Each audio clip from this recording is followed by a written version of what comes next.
France Maghreb 2. Et tout de suite, nous allons retrouver justement l'imam Mohamed Bajrafil en direct, évidemment, sur France Maghreb 2, comme tous les vendredis, qui nous fait le plaisir d'être avec nous. Salam alaikum, imam Mohamed. Wa alaikum salam wa rahmatullahi wa barakatuh. Comment allez-vous, cher Moujahid? Écoutez, ça va super bien, et vous allez bien? Alhamdulillah Rabbil Alamin. Très content de vous avoir en tout cas pour cette nouvelle édition de Parler Islam avec vous et pour vous accompagner évidemment. Et aujourd'hui, et comme tous les vendredis, on va démarrer avec votre thème du jour, Inch'Allah. Naam, bismillahir rahmanir rahim, alhamdulillah, wa salatu wa salamu ala sayyidina rasulillah, wa ala alihi wa sahbihi wa man walah wa taba'a hudah. Assalamu alaikum wa rahmatullahi ta'ala wa barakatuh.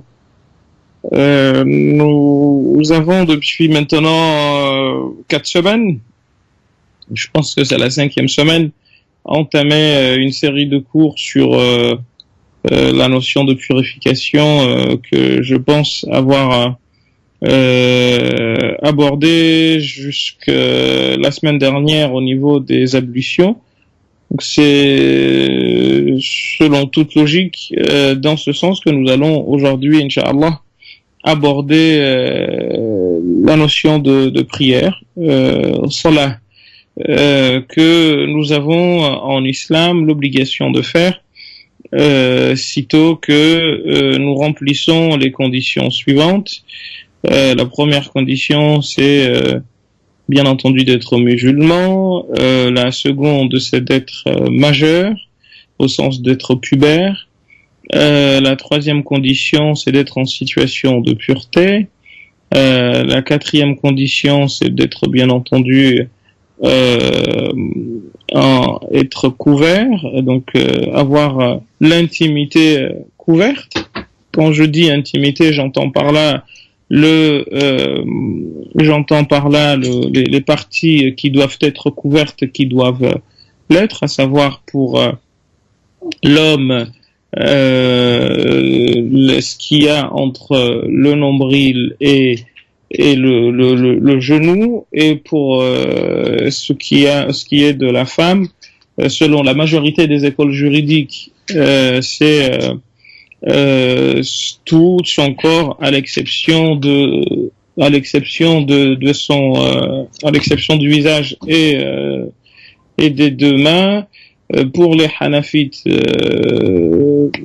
à l'exception tout son corps à l'exception des deux mains, du visage et des pieds, qu'il n'est pas obligatoire de couvrir. Certains, comme Abu Yusuf, considèrent le grand Abu Yusuf, le plus grand disciple de l'imam Abu Hanif, qui lui considère que les avant-bras ne font pas partie de cette nudité et que par conséquent il n'est pas obligatoire de les couvrir. Donc c'est de manière globale, et puis bien entendu de savoir que l'heure est entrée, ma'rifat dukhul al-waqt, parce que les prières sont bien entendu déterminées en fonction des positions du soleil. Inna salata kanat 'ala al-mu'minina kitaban mawquta. Nous ne pouvons pas faire la prière à des heures autres que les heures auxquelles habituellement elles doivent être faites.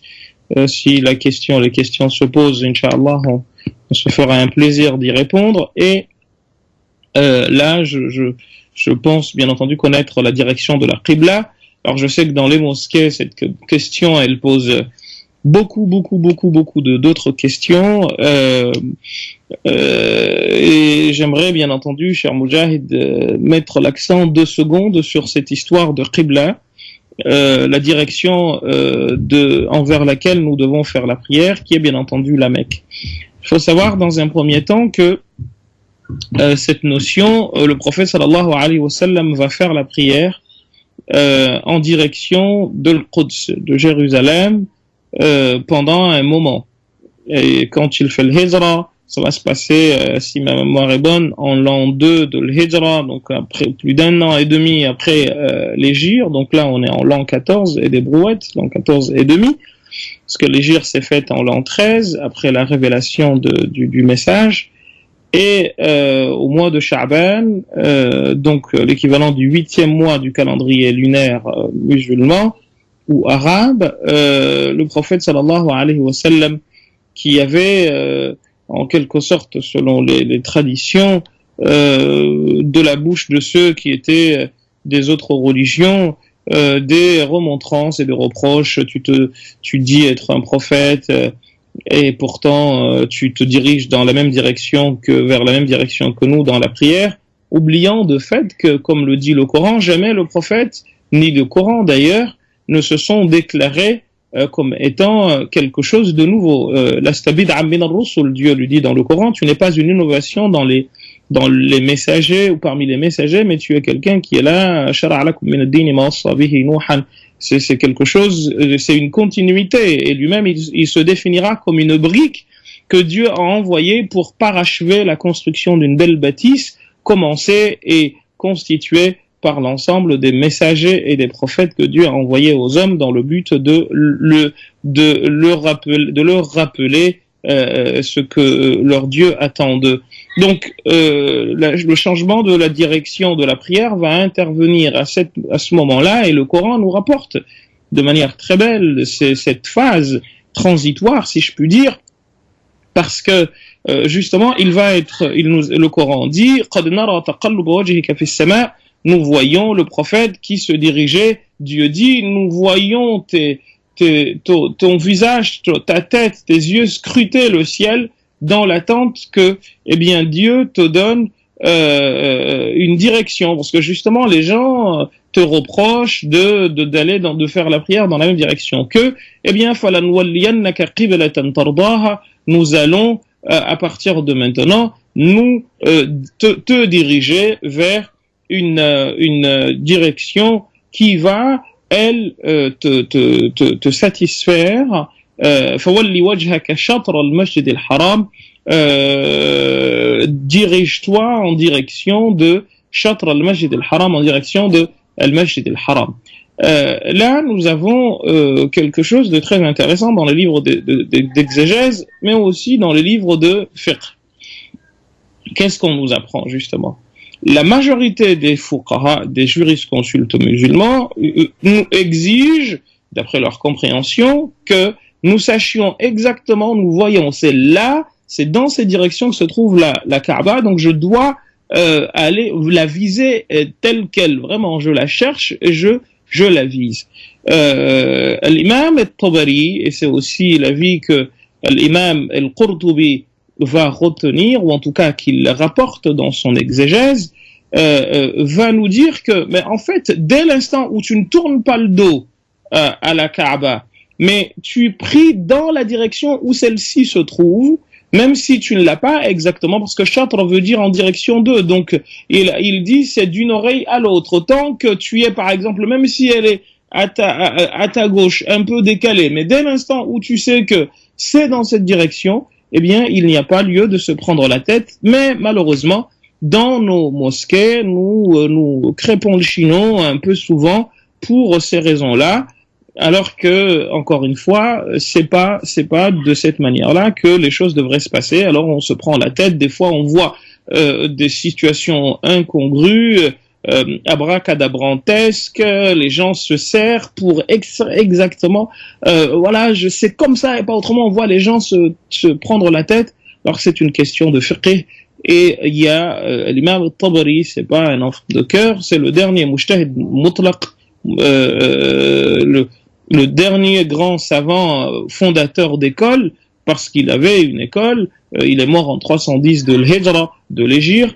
Donc c'est ça son avis, et d'ailleurs Al-Qurtubi, si ma mémoire est bonne, dans son exégèse, rapporte même un propos de Al-Qadri et Ibn al-Arabi al-Maliki, ce grand savant malikite, quelque chose qui n'est pas très loin de ce que Al-Tabari dit. Mais encore une fois, ce qui m'importe ici, c'est que nous sachions que il y a sur cette question encore beaucoup de largesse, et qu'il ne faut pas se prendre la tête dans les mosquées si la configuration du terrain ne permet pas d'être exactement dans le sens de la Qibla.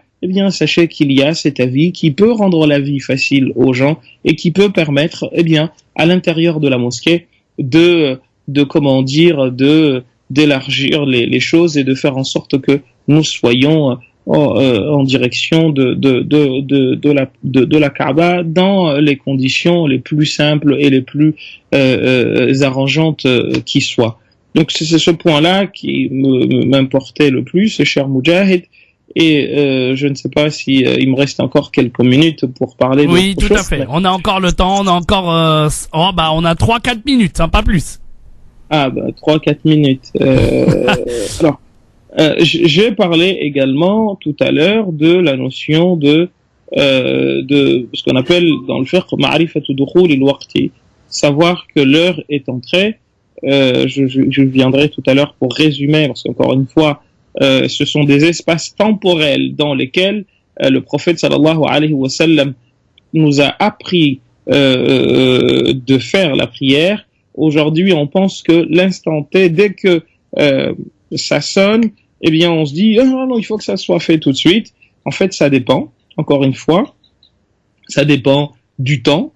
Comme le prophète sallam nous l'apprend, quand c'est l'hiver, les heures de prière sont très rapprochées, et là, il est très recommandé de faire la prière aussitôt celle-ci entrée, sauf que, encore une fois, on va voir que ces heures de prière sont variables selon les écoles, pas qu'elles changent, mais plutôt cet accomplissement. On va voir qu'il y a ce qu'on appelle waqtu jawaz, waqtu irtiyar, des heures où il est possible de faire la prière, des heures où il est plutôt très bien de la faire, et puis des heures qu'on appelle waqtu darura, des heures exceptionnelles où on n'a pas le temps, on n'a pas le choix, on le fait, et ça va justement être la toute fin des heures de ces espaces temporels, parce qu'aujourd'hui on a l'impression que ce sont des heures précises, alors que au temps du prophète sallallahu alayhi wa sallam il n'y avait pas de montre. Alors c'est assez paradoxal, parce que on voit les gens justement ne pas tenir compte des indications que les fuqaha d'autrefois ont données, alors que justement sur d'autres sujets comme celui du calcul astronomique ou celui de la détermination du jeûne, eh bien ces choses-là sont prises en considération. Alors j'entends des frères et des sœurs qui nous disent oui, mais les fuqaha ont dit oui, c'est l'avis de l'imam al-Qarafi, c'est l'avis de l'imam al-Nawawi, mais encore une fois vous voyez que ce sont des questions du jihad et d'ijtihad. C'est pas un texte coranique qui nous a dit pour le calcul, la lune il faut que vous fassiez ne faites pas de calcul, mais pour la prière vous pouvez la faire. Ce sont des efforts de compréhension, sauf que malheureusement ces efforts de compréhension aujourd'hui pour certains d'entre nous sont devenus des textes auxquels on se réfère, et quelqu'un va venir te brandir que Nawawi a dit dans al-Majmou' ou dans al-Rawda ou dans al-Minhaj ou dans al-Tahqiq ou al-Tanqih que c'est comme ça, ou al-Qarafi dans al-Furuq ou dans d'autres de ces livres, il te dit qu'on doit pour la lune on n'a pas le droit de calculer, mais en revanche pour la prière on peut calculer,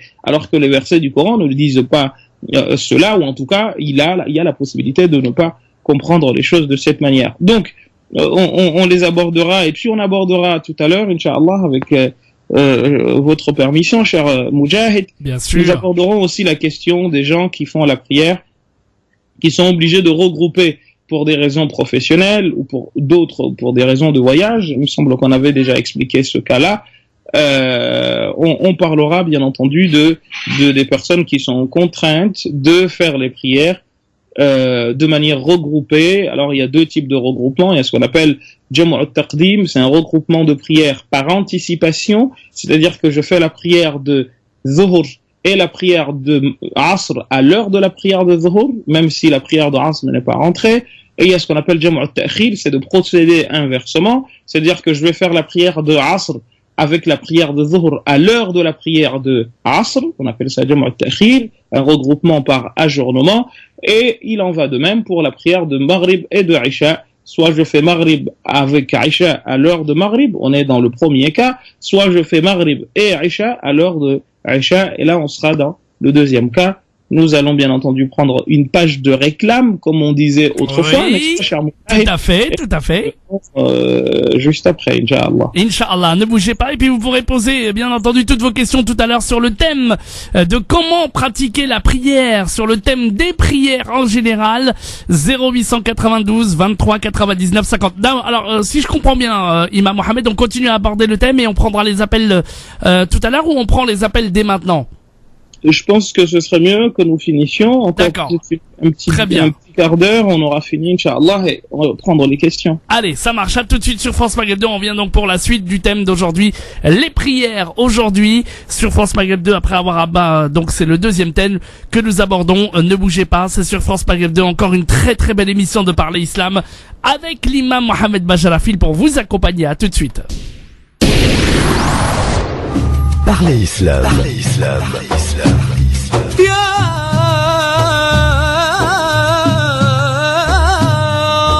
Parler Islam pour répondre à vos questions, vos interrogations et vos doutes dans la mesure du possible en direct live. Parler Islam pour mieux le vivre dans notre société.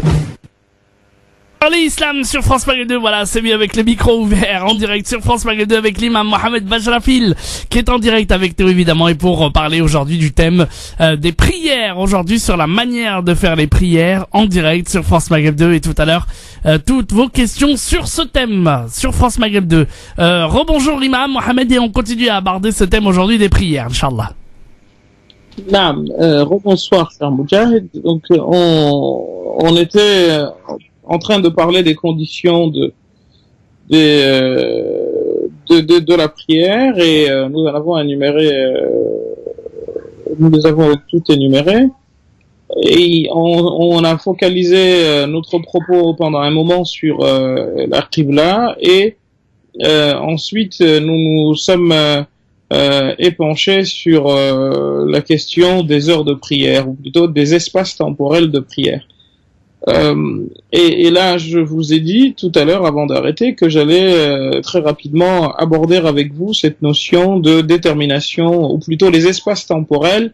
Vous allez voir que ça varie selon les écoles, et c'est la raison pour laquelle, pour les Malikites et Mohamed ibn Hassan al-Shaybani et Abu Yusuf, les deux grands élèves de Abu Hanifa, selon Al-Shafi'i, alors selon, quand je dis Malikite, là je veux dire l'imam Malik, Mohamed ibn Hassan al-Shaybani, Abu Yusuf, Al-Shafi'i et Ahmed ibn Hanbal, vous disent que l'heure de la prière de Dhuhr va de l'instant où le soleil s'incline, donc quitte le zénith, jusqu'à ce que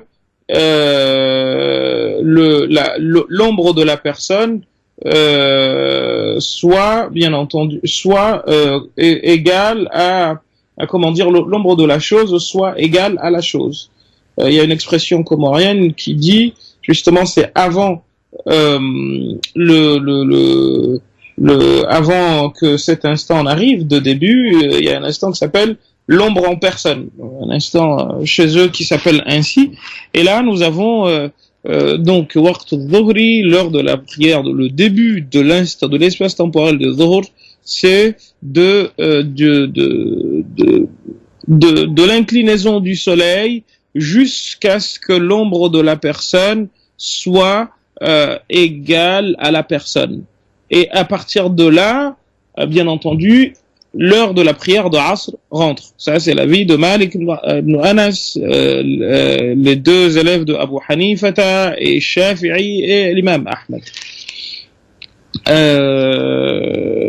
Là, Malik d'ailleurs va préciser que jusqu'à ce que l'ombre de la chose devienne égale à la chose, eh bien, cet instant-là, c'est dur, il est compté comme, bien entendu, étant de la prière de Dhuhr, jusqu'à ce que l'instant, l'ombre de la personne, devienne le double de la taille de le double de la taille de la personne ou de la chose. Eh bien, il dit cet instant, ce laps de temps-là qui sépare l'instant où l'ombre de la personne devient égale à la personne et celui auquel, donc juste après, cette ombre devient le double de la taille de la personne, il dit cet instant-là appartient aux deux prières, ce que ne disent pas les autres dont on a parlé tout à l'heure. Abu Hanifa, lui, son avis là-dessus, c'est de dire que l'heure de Dhuhr commence d'un instant où justement le soleil fait son inclinaison jusqu'à ce que, eh bien, l'ombre de la personne fasse 2 fois la taille de la personne. Donc là, on voit que ce n'est pas la même chose chez Abu Hanifa, même il y a une divergence déjà entre Abu Hanifa et ses 2 disciples, Sahiban, Abu Yusuf et Muhammad, ainsi que l'avis que Maliki retient et Shafi'i et Ahmed ibn Hanbal. Parce que pour lui, il n'y a pas d'intermédiaire. Cet intermédiaire, comme Maliki a relevé, n'existe pas. Donc, pour faire simple, l'heure de Zuhur va de l'instant où le soleil s'incline, enfin l'inclinaison du soleil, jusqu'à ce que l'ombre de la personne soit égale à celle-ci. Là, justement, nous sommes dans ce qu'on appelle waqtu al-dhuhri, c'est l'heure de la prière de Dhuhr pour Maliki, pour Shafi'i, pour les 2 grands disciples de l'imam Abu Hanifa et pour l'imam Ahmed ibn Hanbal. Abu Hanifa, l'imam lui-même, dit non, l'heure de la prière de Dhuhr va jusqu'à ce que l'ombre de la personne fasse 2 fois sa taille. Et là, vous voyez que c'est une différence, alors pas très très très importante, mais qui est quand même là pour être remarquée, suffisamment importante pour être remarquée, parce que justement pour être relevée, parce que justement nous voyons que c'est pas la même chose en termes d'accomplissement de prière. Ensuite, l'heure de Asr va quant à elle de là jusqu'à ce que le soleil devienne jaune pour les 2 élèves de Abu Hanifa, Muhammad et Abu Yusuf, pour Ahmed ibn Hanbal. Et Shafi'i lui dit l'heure de la prière de Asr, eh bien c'est quand justement l'ombre de la personne est devenue c'est vraiment la fin de la partie à laquelle, eh bien, l'ombre de la personne devient le double pour, bien entendu, quelqu'un qui n'a pas de raison, c'est-à-dire qui n'a pas d'excuse parce qu'il travaille ou parce qu'il fait ceci ou cela, ça c'est l'avis des Shafi'i. Mais pour quelqu'un qui a une excuse, c'est jusqu'à ce que le soleil se couche. Donc là, on voit encore une fois une différence de taille entre ce que disent Mohammed ibn Hassan al-Shaybani et Abu Yusuf et l'imam Ahmed ibn Hanbal, qui nous disent que l'Asr va jusqu'à ce que le soleil devienne jaune, c'est-à-dire qu'il est pas couché, mais il est près de se coucher, alors que Shafi'i, lui, il te dit, en fait, il y a 2 heures, ici, il y a 2 instants, pour être précis, c'est que pour celui qui n'a pas de raison, c'est jusqu'à la fin de l'instant auquel l'ombre de la personne fait 2 fois la taille de la personne, et pour celui qui a une excuse, eh bien, ça va jusqu'au coucher du soleil. Pour l'imam Shafi'i, c'est l'heure de la prière de Asr. Pour ce qui est de Maghrib, ils sont tous d'accord pour dire que son heure rentre après la prière de Maghrib, et ils ont divergé sur la fin de celle-ci.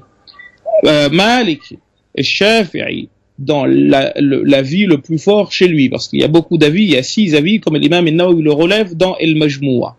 Et je vais vous en donner un qui va vous surprendre. Wa Shafi'i fi adhhari qawlihi, dans l'avis le plus fort de ces 2 avis qui lui sont attribués, notamment dans l'école dite Jadid, la nouvelle, pour dire que l'heure de Maghrib, le Maghrib dispose d'une seule heure. Et cette heure-là, c'est quoi? C'est de dire la chose qui suit, comme le note les livres de Mukhtasarat de l'école shafi'ite, notamment Al-Ghaya wa Al-Taqrib de Abi Shuja', ce grand savant qui est mort à peu près en 420 de l'Hégire. Il vous dit que l'heure de Maghrib, eh bien, est une heure assez courte dans laquelle il est possible de faire 5 choses. Suivez-moi bien, cher Moujahid. C'est le temps de, je cite, entendre le mu'adhin, le muezzin, faire l'appel à la prière, pour la prière de Maghrib. Ensuite, faire les ablutions. 2e chose. Ensuite, faire l'iqama. 3e chose.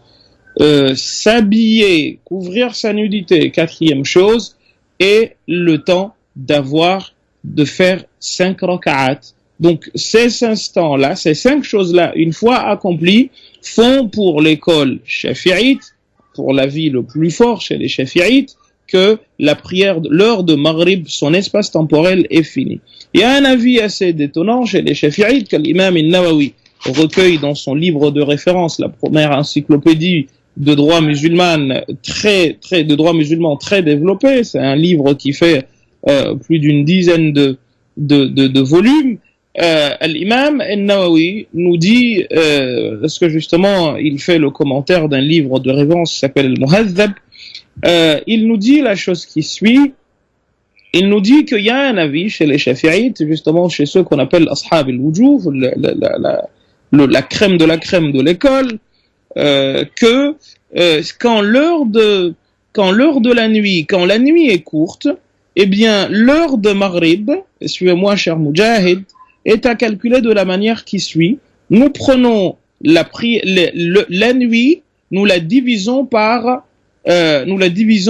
6.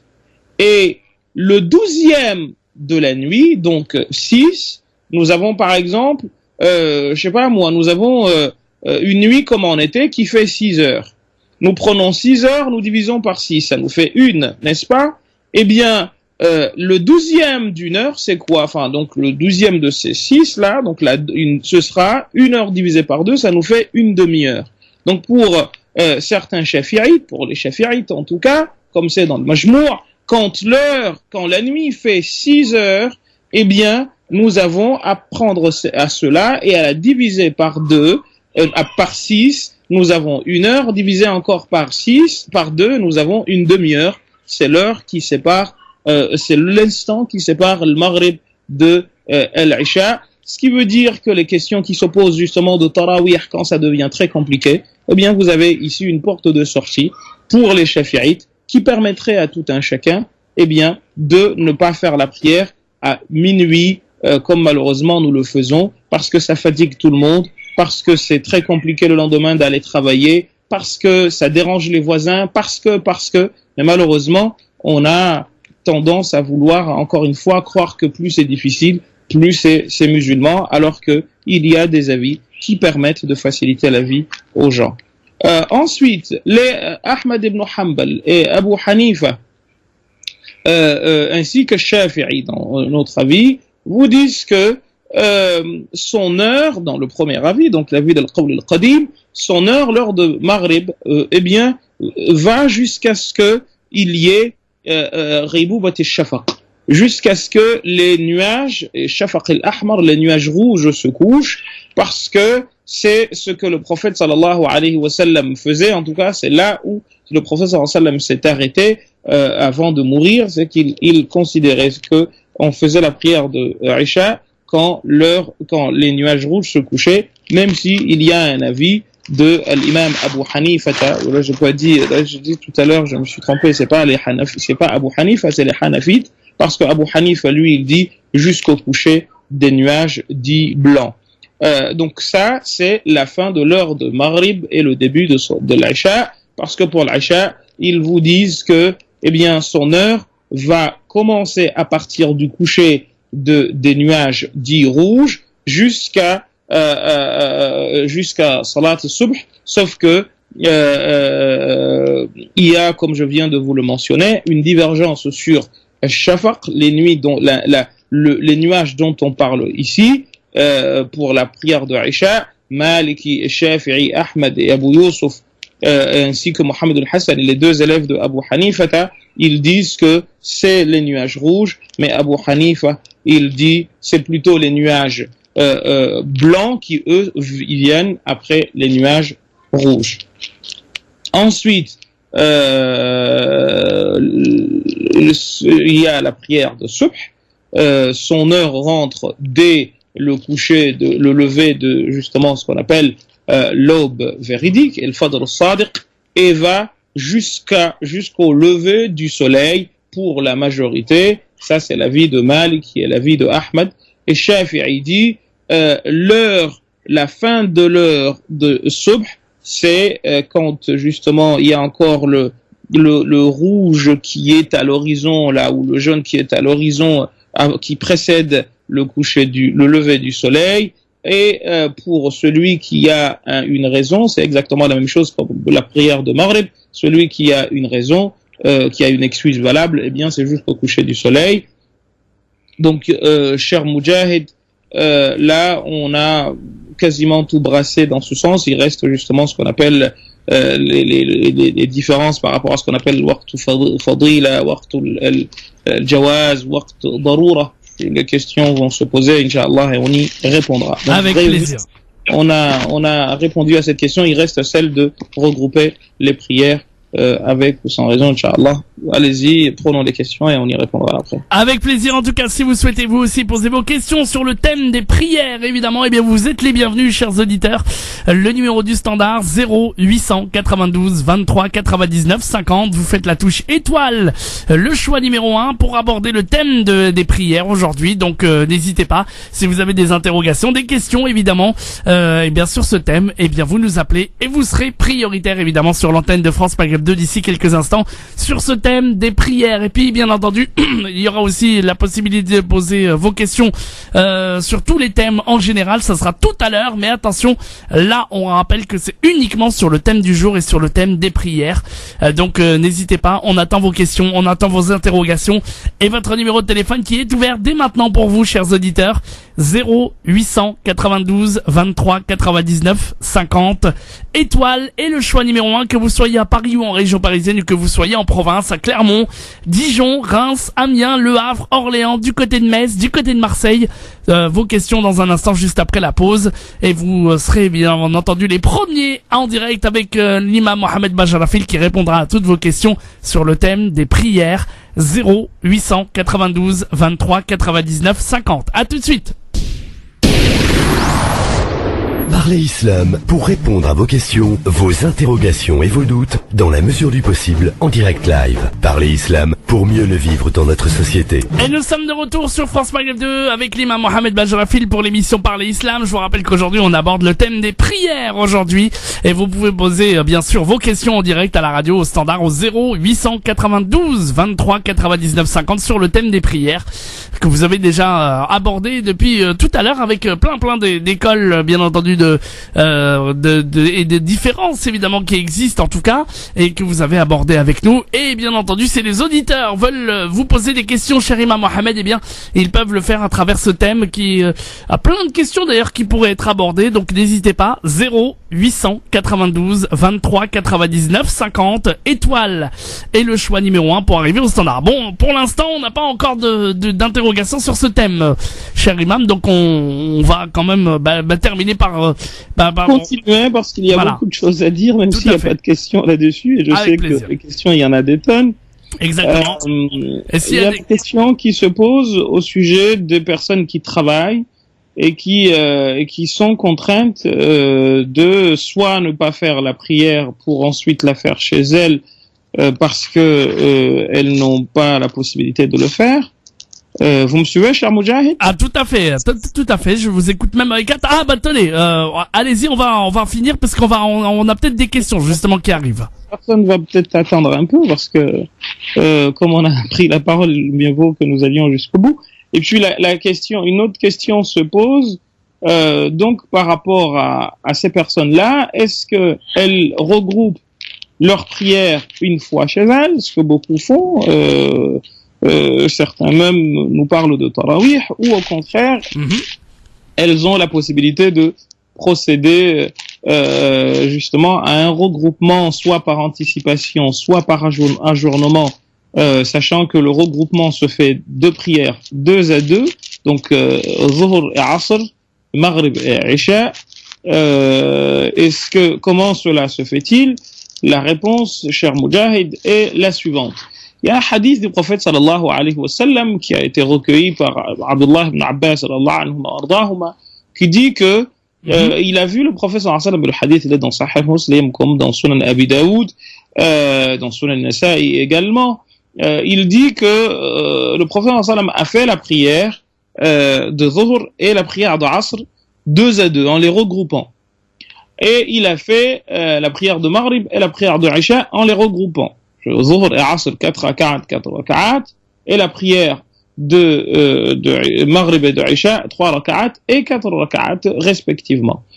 Alors il précise fi ghayri hawfin wala safar, sans que cela ne soit pour une raison de voyage ou pour une raison de khawf. Alors, qu'est-ce que cela veut dire? Je me rappelle quand pour la première fois cette question-là nous avait été enseignée dans les cours de fiqh, c'était dans un petit livre qui s'appelle Safinatu as-Salah.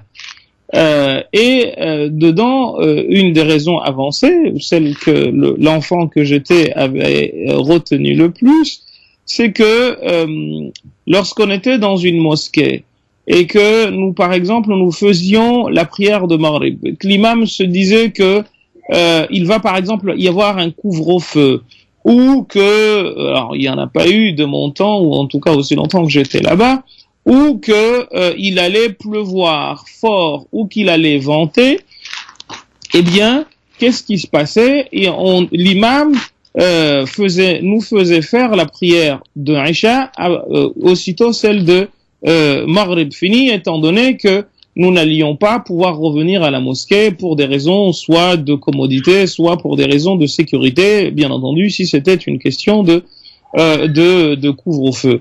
Et alors cette question-là, les fuqaha l'ont traitée de plusieurs manières. Par exemple, dans cette condition, pour ce cas-là, l'imam Malik va dire moi, ara dhalika kana fi matarin. L'imam Malik évoque cela en disant il pleuvait.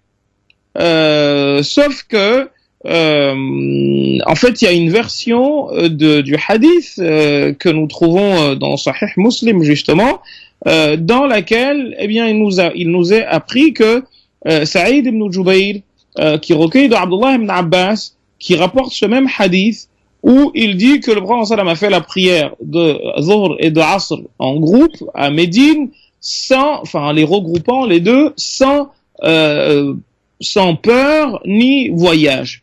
Abu Zubayr dit, j'ai demandé à Saïd ibn Jubayr, je lui ai demandé pourquoi il a fait ça. Il a dit, Sa'altu ibn Abbas, j'ai demandé à Abdullah ibn Abbas, Kama sa'altani, comme tu m'as demandé, et il m'a dit, li alla yahraja ahadun min ummatihi, pour que personne de sa communauté ne se trouve dans quelque désagrément, dans quelque gêne que ce soit, cher Moujahid. C'est super. Ouais, vraiment, c'est très beau, mais malheureusement, encore une fois, ces choses-là ne sont pas avancées, ce qui fait que les fuqaha aujourd'hui, qu'est-ce qui se passe? Enfin, ils sont pas avancés, ils sont enseignés dans les instituts, mais malheureusement, la question, elle est récurrente à chaque fois, et pourtant, la chose est claire. C'est pour que personne de sa communauté ne soit, bien entendu, gêné pour quelque raison que ce soit. Et alors, au-delà de cela, qu'est-ce qui se passe? Il se passe que cette notion d'allègement est partie tellement loin que même pour la prière de subh, on voit par exemple des gens comme l'imam Ibn Hajar al-Haytami dans son livre Al-Manhaj al-Qawim, aussi longtemps que je m'en souviens, parce que maintenant on commence à se faire un peu vieux, ça remonte maintenant à une vingtaine d'années. Mais non, vous êtes toujours aussi jeune. On n'a pas ouvert ces livres, mais Al-Hajar al-Haytami dans Al-Manhaj al-Qawim annonce même que on peut, le matin, quand on fait l'appel à la prière de subh, il y a ce qu'on appelle le tathwib. Tathwib, c'est de dire as-salatu khairun min an-nawm, as-salatu khairun min an-nawm. Et pour dire à la personne, la prière est meilleure que le sommeil. Ô toi qui dors, réveille-toi. Eh bien, il dit le muazzin, quand il pleut et qu'il est le seul à s'être rendu, ou parce qu'il dort à côté de la mosquée, eh bien, il dit, ala sallu fi rihali, sachez que vous avez à prier chez vous pour pas sortir et vous exposer à la pluie. Parce qu'il pleut. Ne venez pas, comme s'il leur disait, ne venez pas à la mosquée, parce qu'encore une fois, vous allez mouiller, vous faire mouiller, ou vous mouiller, or dans l'école shafi'ite, comme dans d'autres écoles, min a'zar al-jama'ati, parmi les raisons qui motivent le fait de ne pas participer à la prière de jama'a, eh bien, c'est al-matar, c'est qu'il y ait la pluie. Donc, cette question, elle est souvent posée, et les fuqaha l'ont traitée de plusieurs manières. Certains ont dit, en effet, c'est pour des raisons de pluie, d'autres, comme c'est dans le hadith, pour des raisons de peur, ou parce que nous sommes en voyage. Alors, pour le voyage, il n'y a pas de débat là-dessus. Mais la question, elle est la suivante. Quelqu'un qui travaille, et auquel l'employeur ne laisse pas la possibilité de faire la prière, ou le travail ne permet pas qu'il fasse les prières en temps et en heure. Est-ce qu'il a le droit d'avoir recours à cela? Les fuqaha disent oui. Alors ceux-ci disent, mais à condition, encore une fois, que cela ne devienne pas des habitudes. Sauf que la question va se poser. Mujahid, par exemple, qui travaille, je vais pas dire où vous travaillez, cher Mujahid, pour pas que vos fans viennent vous embêter, mais quelqu'un comme Mujahid, par exemple, qui travaille jusqu'à midi et que il mange à midi, mais quand on est en heure d'été, il travaille jusqu'à 18h, donc la prière de Zuhr passe. Or, on n'a pas le droit de faire la prière avant.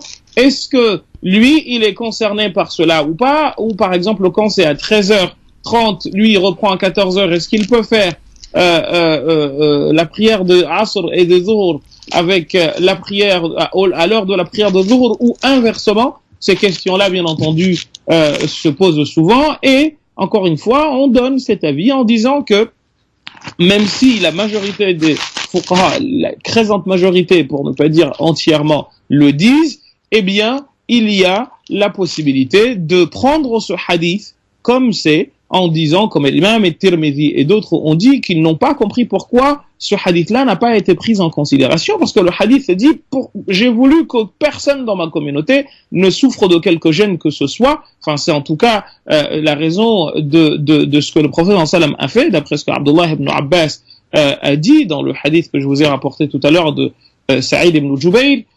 Donc, on voit qu'encore une fois, il y a cette notion de sa'a, de largesse qui nous est donnée, mais que malheureusement nous avons tendance à restreindre et à faire rétrécir, cher Mujahid. Je ne vais pas être beaucoup plus long que cela. Vous avez donc ces deux avis qui existent, l'avis qui vous dit que il ne faut surtout pas que ça devienne une habitude et qu'on peut y avoir recours quand, bien entendu, on n'a pas trop le choix, et qu'à condition que ça ne devienne pas une habitude. Et puis tu as l'avis de ceux qui vous disent que dès l'instant où il y a une gêne, eh bien on peut bien entendu avoir recours à cela, c'est-à-dire regrouper les prières quand un besoin se présente. C'est l'avis d'Ibn Sirin, de Ashhab, parmi les grands disciples de Maliki, et l'imam al-Khattabi, il le rapporte d'un monsieur qui s'appelle Al-Qaffal al-Shashi, parmi les plus grands savants de l'école shafi'ite, un élève de Al-Baz al-Ashhab qui s'appelait Ahmed ibn Surayj. Vous avez l'avis également de Abi Ishaq al-Marwazi, et parmi les gens du hadith, vous avez Ibn al-Mundhir, al-Zarqani, al-Qustullani, Ibn Hajar, al-Baghawi, etc. Enfin, il y a à boire et à manger, cher Mujahid, dedans, des gens qui vous permettent, eh bien, de regrouper la prière en cas de besoin. C'est donc quelque chose qui se tient. Alors, sachez que les chiites, eux, la question ne se pose pas pour eux. Eux, ils réunissent les heures de prière, les prières 2 à 2, Maghrib et Isha, et Dhuhr et Asr, parce que pour eux, ils disent qu'il n'y a que 3 temps qui ont été cités dans le Coran. Donc, encore une fois, le tout, c'est qu'il faut veiller à ce que nous n'abolissions pas les heures de prière telles que le prophète sallam les a reçues de Jibril alayhi salam, mais que en situation de professionnel, eh bien, il y a cet avis qui existe pour quiconque veut le prendre. Et on va s'arrêter là pour que les questions viennent. 0892 23 99 50, les premières questions, et on a Mehdi qui les appelle de Paris. Bonjour Mehdi. Oui, bonjour. Alaykoum salam, bienvenue à vous. Alaykoum wa rahmatullah. J'avais une question, moi, concernant le caractère de Shaf' et al-Witr qui sont priés après l'Aïcha, donc 2 unités et 1 unité. La question que je me posais, c'était le caractère de ces prières-là. Est-ce que c'est des prières, est-ce que c'est une prière qui est obligatoire ou est-ce qu'elle est surérogatoire? Alors, cher Mujahid, la question du frère de savoir si Shaf' al-Watr c'est obligatoire ou pas, ça ne l'est pas obligatoire. Il y a 5 prières par jour, comme le hadith du prophète sallam nous l'apprend, quand il y a eu l'Isra ou le Mi'raj, Moussa alayhi salam qui est intervenu pour que nous passions de 50 prières à 5 prières qui auront chacune la valeur de de 10 prières, ce qui fait que 5 fois 10, ça nous fait 50. En revanche, il était obligatoire pour le prophète sallallahu alayhi wa sallam et pour 2 de ses compagnons, le shafa' wal watr, comme c'est écrit dans les livres de fiqh et de hadith. Pour les hanafites, eux, ils disent que c'est wajib. Sauf que wajib chez les hanafites, ça ne veut pas dire obligatoire, ça veut dire que c'est très recommandé. Et que celui qui ne la fait pas, eh bien, il n'aura pas de punition, mais que pour eux, eh bien, il aura, par exemple, pas à boire de la main du prophète sallallahu alayhi wa sallam lorsqu'il entrera au paradis. Mais c'est pour eux la seule explication avancée. Autrement, enfin pour eux, le wajib c'est quelque chose qui n'est pas attesté par un texte dont l'authenticité n'est pas discutable, ce qu'on appelle qat'i ou ath-thubut. Donc c'est pas seulement cette histoire de shaf' al-watr, mais c'est également quelque chose de généralement admis chez eux. Donc c'est pas obligatoire, c'est très recommandé. Alors peut-être que ce qui vous a embêté, c'est qu'on vous ait dit que chez les hanafites, c'est wajib, mais wajib chez les hanafites, ça ne veut pas dire fard. C'est ça? Vous avez eu réponse à votre question, monsieur? Ouais, c'est ça, c'est exactement ce que je voulais savoir. Et du coup, c'est bon, j'avais pas d'autres questions. C'était ce point-là qui me trottait à l'esprit et je me posais la question, mais vous avez parfaitement répondu, je vous en remercie. Barakallahu fik, Allah yusallim. Barakallah. Merci Mehdi, à bientôt. Merci. Au revoir Mehdi, merci beaucoup. Vous aussi, vous avez d'autres questions évidemment sur le thème des prières. N'hésitez pas, on continue à accueillir vos appels évidemment. 0892 23 99 50 étoile et le choix numéro 1. On va prendre un auditeur de Mulhouse qui s'appelle Nordine qui est avec nous. Salam alaikum Nordine. Wa alaikum salam, Moujahid, salam alaikum Imam Badrafil. Wa alaikum salam. Donc, ma question, en fait, vous avez pratiquement répondu à ma question, mais j'ai encore deux questions. C'est donc, moi, je travaille dans le transport en commun, donc en tant que conducteur de bus et de tramway. Et donc, il m'arrive par moment de regrouper mes prières. Je vous donne un exemple. Si je regroupe, par exemple, Dhuhr, à l'heure de Dhuhr avec la Asr, je vais au travail et il s'avère que la Asr, je peux la faire de nouveau à son temps. Qu'est-ce que je fais à ce temps? Est-ce que j'ai un refait ou est-ce que je me dis non, je vais regrouper? La partie de votre question, je l'ai pas entendu, cher frère. Ah, excusez-moi. Donc moi, ma question, c'est quand je regroupe mes prières. Donc je regroupe par exemple le Dhuhr et l'Asr. Donc je les fais à la maison, je fais Dhuhr et l'Asr en même temps. Je vais au travail et il s'avère qu'à l'heure de l'Asr, j'ai la possibilité de la faire. Non, c'est fini. Ce qui a été fait a été fait. C'est bon, il n'y a pas de problème. En fait, cette religion, c'est une religion de facilité, mais on la rend invivable. C'est comme quelqu'un qui a fait les ablutions, des ablutions sèches et qui a fait la prière. Quand il trouve de l'eau, est-ce qu'il refait la prière ou pas? Il y a 2 compagnons du prophète sallallahu alayhi wa sallam, comme le recueil Abu Daoud et d'autres, qui étaient partis en voyage. Et pareil, ils ont cherché de l'eau, ils l'ont pas trouvé. Et ils ont fait les ablutions sèches. Et ils ont fait la prière. Et une fois qu'ils ont fait la prière, ils ont avancé, ils ont trouvé de l'eau. Alors, un des 2 a dit, moi je refais la prière. Et l'autre a dit non, je l'ai déjà faite. Et une fois devant le prophète sallallahu alayhi wa sallam, finalement tous les 2 avaient raison, mais celui qui n'a pas fait la prière, qui n'a pas refait la prière, le prophète sallallahu alayhi wa sallam lui a dit qu'il avait gagné la sunna. Donc vous n'avez pas à refaire votre prière parce que vous l'avez déjà faite. D'accord. Et donc ma deuxième question, c'est donc à peu près dans le même genre. Il y a par moment, comme vous avez dit tout à l'heure, je ne peux pas regrouper les prières. C'est-à-dire que je n'ai pas la possibilité dans mon travail. Et donc la question est est-ce que j'ai la possibilité dans ce cas de prier assis? Alors c'est une question qui est souvent posée et la réponse est en principe elle est assez complexe parce que celui qui a la possibilité qui peut être debout parce qu'il est physiquement capable de le faire, il doit le faire. Maintenant, il y a un avis de l'imam al-Bajuri dans son Hashia qui dit que si la personne, par exemple, est en situation de guerre ou comme sentinelle et qu'elle sait qu'en faisant la prière debout, elle risque d'être vue, eh bien, il peut la faire assis. On peut faire une qiyas là-dessus et dire que dès l'instant où on n'a pas la possibilité de faire la prière debout, eh bien, on peut la faire assis et que dans ce cas, ça passe. mais c'est pas l'avis de la majorité. Mais ça ne veut pas dire que c'est un mensonge non plus. D'accord. Et ben voilà. Eh bien, je vous remercie. Et ben c'est gentil en tout cas de nous avoir rappelé du côté de Mulhouse en tout cas. Hein. Merci. Ben, c'est dommage d'ailleurs, je voulais déjà vous appeler par rapport à ça. Oui. C'est dommage que vous n'avez pas d'antenne parce qu'on est obligé de vous écouter par internet. Ouais, je sais. Voilà, c'est pas facile, quoi. Bah on a demandé des émetteurs, en tout cas ça c'est le CSA qui les attribue et on espère bientôt avoir un émetteur là-bas, en tout cas avec plaisir. Merci, en tout cas, merci à vous. Merci Nordine de nous écouter en tout cas et je vous dis à très bientôt. À très bientôt, merci. Au revoir, merci l'Alsace, salut 0892 23 99 50 étoiles et le choix numéro 1 pour arriver au standard évidemment, vous êtes les bienvenus. On parle des questions sur la prière aujourd'hui, toutes les questions 0892 23 99 50 avec un nouvel appel. Salam alaikum, bonjour.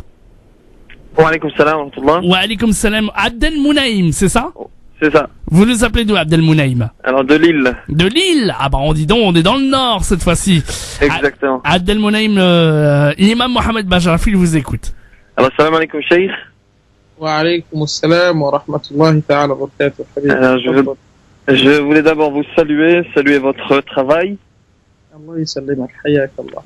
Allah hayik. Alors une question, alors je sais pas, je vais peut-être être hors sujet, je sais pas s'il faut poser des questions. Ah non, uniquement D'accord. sur le sujet malheureusement parce que hors sujet ce sera tout à l'heure, hein, d'accord? D'accord. Voilà. Dans ce cas, je rappellerai peut-être tout à l'heure. Voilà, y a pas de souci. Alors à tout à l'heure. Merci beaucoup en tout cas.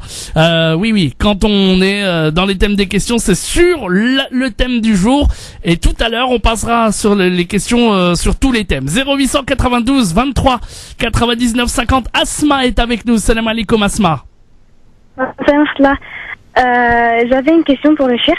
Oui. Donc c'est par rapport aux prières. En fait, à la fin du cycle de chaque femme, il y a un certain moment où le cycle s'arrête et le moment où on reprend nos ablutions. Certaines fois, il y a certaines prières qui passent. Donc j'avais une question. J'aimerais savoir si je dois rattraper toutes les prières qui sont passées, c'est-à-dire ou seulement la prière qui va venir, en fait. Et ça dépend, chère sœur. Si elle s'est arrêtée, si au moment où la prière, le cycle s'est arrêté, c'est à l'heure de Maghrib, par exemple, vous avez constaté que ça s'est arrêté, c'est vous qui vous connaissez d'ailleurs, vous connaissez votre état plus que toute autre personne. Si ça s'est arrêté et que vous avez fait, vous êtes lavé pour la prière, vous êtes lavé, voilà, la prière de Aïcha est obligatoire puisque c'est à l'heure de Aïcha que cela s'est fait, ma sœur. Si en revanche c'est par exemple dans la nuit que cela s'est arrêté, que vous étiez en train de dormir et qu'au moment où vous vous êtes réveillé, c'est au moment de la prière de Zuhur, de Subh, pardon, eh bien là, la prière de Aïcha, elle ne vous est pas obligatoire.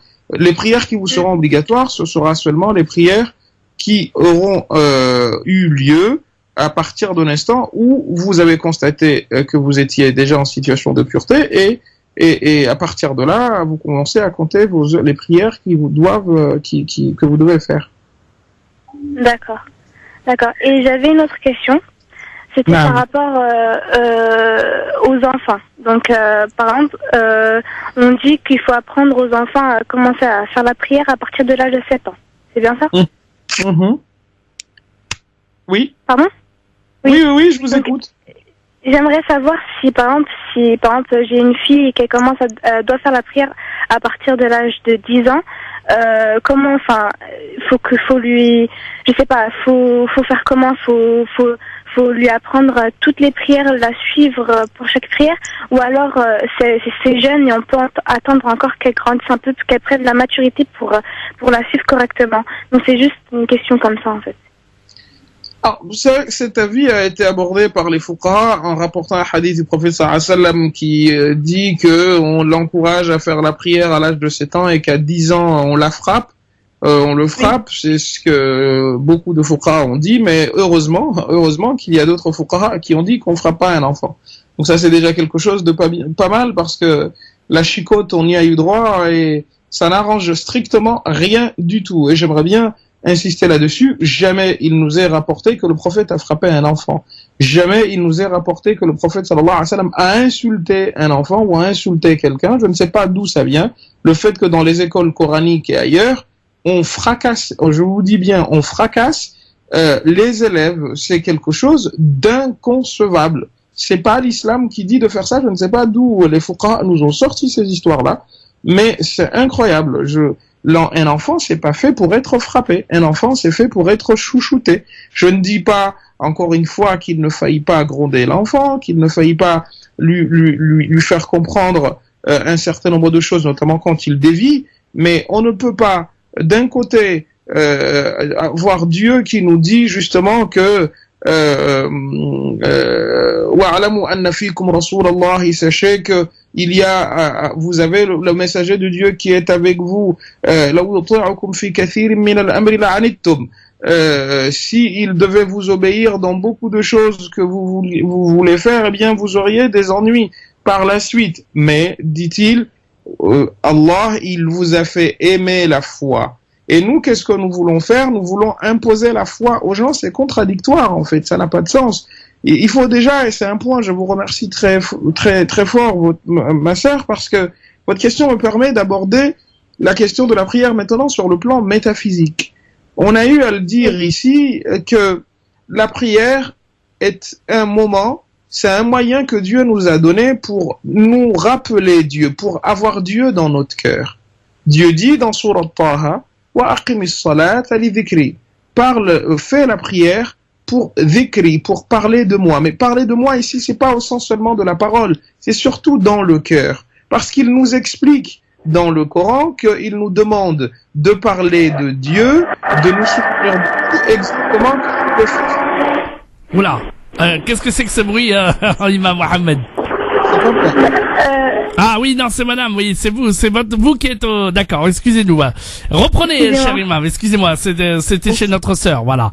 Je vous disais, cher Moujahid, que c'est ce qu'Allah nous dit que nous avons à parler de lui, comme nous parlons de nos pères et de nos mères. Sauf que quand on parle de son père et de sa mère, l'expression parler de son père et de sa mère, ici, c'est pas au sens oral du terme. Parce que si tu perds ta mère et que tu parles d'elle, tu ne vas pas parler de ta mère en disant maman, maman, maman, maman. Mais tu parles de ta mère en l'ayant en toi, en pensant à lui, en sentant sa présence. Eh bien, c'est de cela qu'il est question quand on nous demande de faire la prière. On fait la prière pour être en harmonie avec Allah, pour être en phase avec Allah, pour être en discussion intime avec Allah. Et c'est pour ça que le Coran, le hadith nous dit que أقرب ما يكون العبد إلى ربه, la situation dans laquelle la personne est la plus proche de son créateur, وهو في السجود, c'est quand il est justement quand elle est en situation de prosternation. Malheureusement, cet esprit-là a disparu et nous sommes dans seulement un esprit de gesticulation.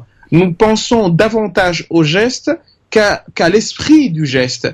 Or, malheureusement, sans l'esprit du geste, le geste n'a pas de sens. C'est comme un corps sans âme. Il n'y a pas de vie. Eh bien, la prière n'est pas à être présentée aux gens, aux enfants, surtout de cette manière-là, comme une espèce de comment dire, de quelque chose, une rengaine qui se répète. Non. Allah, à Dieu, regardez comment les instants de prière sont faits. On en a parlé tout à l'heure. Nous avons 5 prières par jour. Mais exactement, cher Moujahid, et j'essaye de donner une image qui va, Inch'Allah, nous plaire à nous tous et nous parler tous. Exactement que Moujahid va se souvenir de son père à l'instant où c'est la période, par exemple, de l'Aïd. C'est l'Aïd où il a son père à ses côtés. Ils vont chercher le mouton chez le boucher. Ils vont faire ci, ils vont faire ça. Quand tu es dans une situation qui te fait rappeler, qui te rappelle la personne, Wallahi al-Azim, tu vois des larmes couler parce qu'on sent son absence. Eh bien, Allah a voulu justement que 5 fois par jour, nous allions en sa direction en ressentant la même chose que si nous avons perdu quelqu'un et que quelque chose vient nous rappeler cette personne. C'est à cela que servent les heures de prière. C'est à cela que sert la prière. Mais malheureusement, cela, nous l'avons mis de côté. Mais c'est pour cette raison, encore une fois, Imam Mohamed, des actes qui ne sont malheureusement pas des actes remplis de piété, remplis de la concentration. Mais oui. Mais Imam Mohamed, la sœur a vous demandé comment, en fait, elle peut montrer, comment elle peut expliquer à ses enfants, comme quoi, ben voilà, il faut faire la prière et voilà. C'est ça, madame. En fait, j'ai répondu Oui, moi, en je disant préfère pour mes sœurs, enfin, plutôt pour mes sœurs. Parce que mes sœurs, elles sont arrivées à un certain âge. Maintenant, elles ont 15, 13 ans et elles font toujours pas la prière. J'aimerais, en fait, les pousser à la faire, mais sans leur montrer que c'est une punition ou une obligation. Exactement. C'est pour cette raison que c'est pour ça que je suis en train de vous dire, ma sœur, qu'il faut aimer les choses aux gens. Il ne faut pas que ça devienne, malheureusement, je vous ai cité tout à l'heure une part de mon histoire personnelle et d'autres, où j'ai vu des gens dans les écoles coraniques se faire massacrer. Oui, c'est même c'est pas vrai. fait. C'est se faire massacrer. Oui, c'est eh bien, vous savez ce qui se passait par la suite? La plupart des élèves qu'on a le plus frappés sont sortis des écoles coraniques sans rien dans leur tête. Ouais. Ouais. Mais par contre, c'est quoi l'idée? C'est quoi de lui montrer qu'elle commence, que la fille, par exemple, que sa sœur, elle commence par exemple deux waqt par exemple, et puis après aller petit à petit. Très bonne remarque, cher Moujahid. Voilà. C'est que le problème qui se pose, c'est quoi? C'est qu'au temps du prophète sallallahu alayhi wa sallam, quand quelqu'un se convertissait à l'islam, on lui parlait pas tout de suite de fais ta prière, etc. Non, il demandait à la personne de se laver, de prendre une douche. Vous voyez tout le symbole qu'il y a derrière, cher Moujahid. Parce que là, tu changes de vie. Tu changes de manière de voir les choses avant qu'on vienne te dire il faut que tu me mettes à faire ci, ça. Petit à petit, doucement. La prière, c'est l'épine dorsale de la religion. On n'en discute pas. Mais justement, en expliquant davantage la finalité que le simple fait de faire des actes. Et deuxième chose, de procéder doucement. Dieu nous a parlé de la prière en parlant au prophète et lui a dit, je cite, wa'mur ahlaka bis-salati, enjoins à ta famille de faire la prière. Wastabir alayha, et montre-toi endurant là-dessus. Pourquoi? Parce qu'il se peut qu'en l'appelant aujourd'hui, elle n'accepte pas, mais plutôt que demain, elle acceptera. Y aller avec douceur.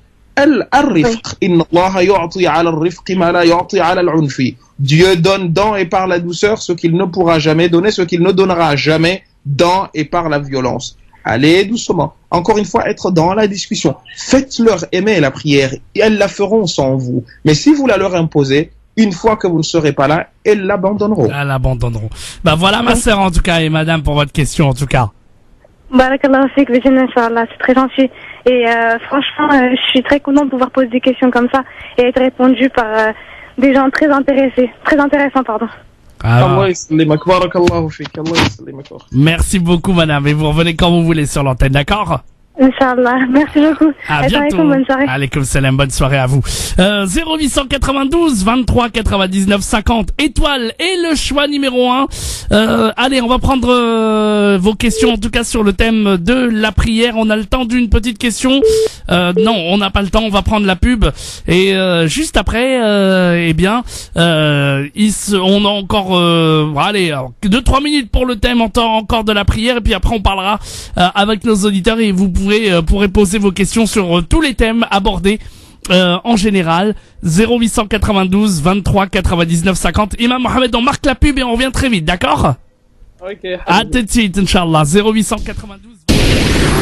Allez, on s'est débarrassé de la pub, on est tranquille, on est donc avec l'imam Mohamed Bajrafil et on va répondre aux 2 dernières questions, évidemment par rapport au thème du jour, le thème des prières, et puis juste après, on accueillera toutes vos questions sur tous les thèmes en général. 0892 23 99 50 étoiles et le choix numéro 1. Alors on a encore des questions sur le thème de la prière qui inspire beaucoup d'auditeurs, cher imam Mohamed. Vous avez choisi un très beau thème justement, et on a Samira qui est à Paris. Salam alaikum Samira. Ah, Samira n'a pas pu patienter. Là, on va prendre une autre auditrice, un autre auditeur qui était là aussi en attente. Salam alaikum, bonjour monsieur. Wa alaikum salam, bonsoir à tous. Bonsoir à vous. Je nous écoute notamment. Ça fait plaisir. Moi, j'avais une question à l'adresse de notre frère Mohamed Bajrafil. Déjà que Dieu le récompense pour son éloquence et tout le travail qu'il fait, que ce soit sur les antennes, par ses écrits et ses apparitions. Alors, moi j'avais une question, mais malheureusement, j'ai bien peur de ne pas forcément être dans le thème de la prière, mais en tout cas c'est sur le thème toujours on est dans la religion. Si vous me permettez, je vais me poser. En fait, c'est une question qui m'est venue et que j'ai depuis longtemps. C'est plutôt une interrogation que j'ai concernant la miséricorde de Dieu. Ma question en fait, elle est la suivante. J'étais en méditation, je vais dire ça comme ça. Je méditais sur des choses de la vie et en fait, c'est surtout sur tout ce qui est peine et tout ce qui est comment dire, punition entre guillemets. Je m'étais basé sur le principe vraiment terre à terre, c'est-à-dire sur la vie d'ici-bas, en me disant, est-ce qu'une personne qui a fait par exemple le pire des crimes, quel qu'il soit, on serait en mesure ou est-ce qu'on serait capable de le condamner ad vitam aeternam, c'est-à-dire à le condamner à prison à perpétuité, et dans cette même prison-là, le torturer nuit et jour, 24 heures sur 24, sans qu'il ait de répit. Je me suis dit non, même à notre pire ennemi, on ferait pas ça. Et du coup, j'ai fait un parallèle avec l'au-delà. Je sais qu'on nous est pas toujours recommandé de faire ce parallèle-là. Mais en tout cas, ça m'est venu. Je me suis dit, mais dans ce cas-là, est-ce que nous sommes plus miséricordieux en nous disant qu'on ne peut pas soumettre un homme à tant d'horreur pendant toute l'éternité? Est-ce que Dieu, qu'on décrit comme miséricordieux, tout miséricordieux, rentrerait lui par contre dans ce schéma? C'était ma question. Votre question est très intéressante et elle est vieille comme le monde. Les théologiens musulmans, pas seulement, même au temps des compagnons, la question elle s'est posée et certains, pas des petits, des gens comme Ibn Taymiyyah et d'autres, même avant lui, certains compagnons du prophète sallallahu alayhi wa sallam ont parlé de la disparition de l'enfer, que ce ne sera pas une punition éternelle, mais que l'enfer disparaîtra. Donc vous n'avez pas fait un mauvais parallèle, ce n'est pas l'avis de la majorité, soit dit en passant, mais encore une fois, comme c'est le credo de cette émission, qui dit majorité ne dit pas raison, et qui dit minorité ne dit pas déraison ou tort. Donc la vie existe.